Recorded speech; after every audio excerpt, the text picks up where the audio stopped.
come with me to Labrador. Our journey starts in western Newfoundland, where we board a ferry from St. Barbe to Blanc-Sablon in Quebec.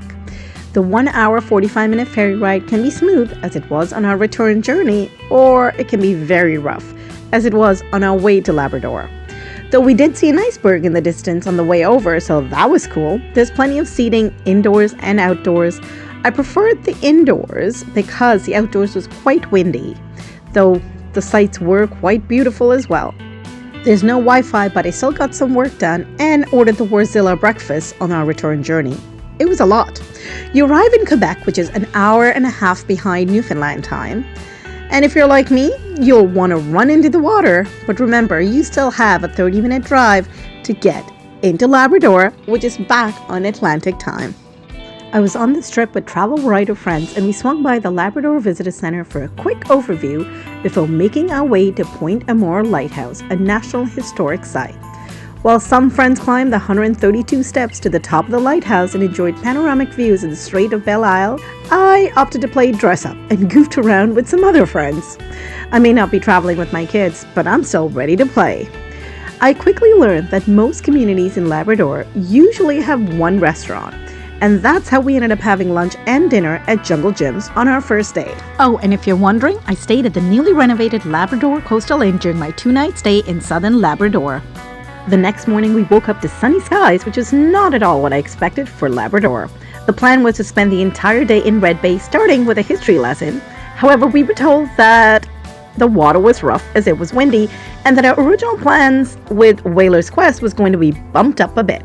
So instead of waiting for later in the day, we rushed to get on the boat first thing in the morning.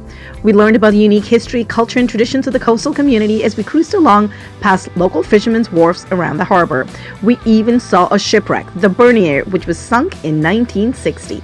On board, our group enjoyed live music and a beer with the amazing views. I even got to add the first pin for Sri Lanka onto their map.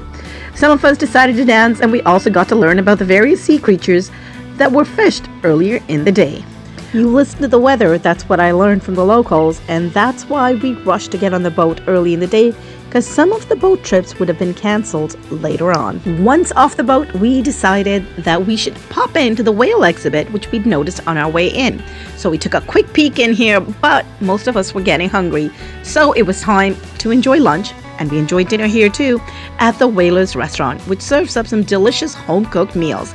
We enjoyed soups, freshly made milkshakes, hot turkey sandwiches, but they're most known for their famous fish and chips. It was here that I also got to try the famous cloudberry, or bake apple as it's known in Newfoundland. With full bellies, it was time to visit an interpretive center with a Parks Canada guide who told us all about this UNESCO designated Red Bay.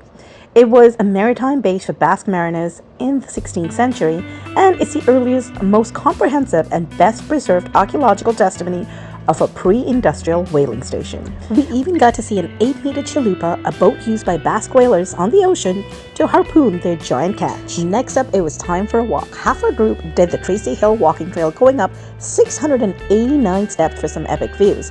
And many of the remaining folks did the easier Bonnie Shore Trail and saw whale bones. But I went off the beaten path, being directionally challenged, and ended up soaking my toes in the Labrador Sea. Remember how the locals listened to the weather? Well, we were soon informed that the water was getting calmer and that we could take the Parks Canada boat over to Saddle Island.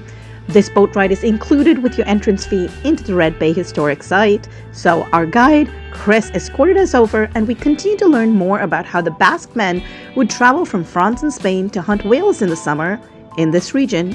And we also heard about the butchery of whales and about the rendering of oil and its storage as we walked by the remains of rendering ovens, cooperages, and even a cemetery. This was a quick 2-night visit to southern Labrador during our travels through western Newfoundland. But Labrador certainly showed me breathtaking landscapes, rich history, and unique culture. I hope to be back and explore more of this beautiful region, and perhaps I'll bring the kids next time.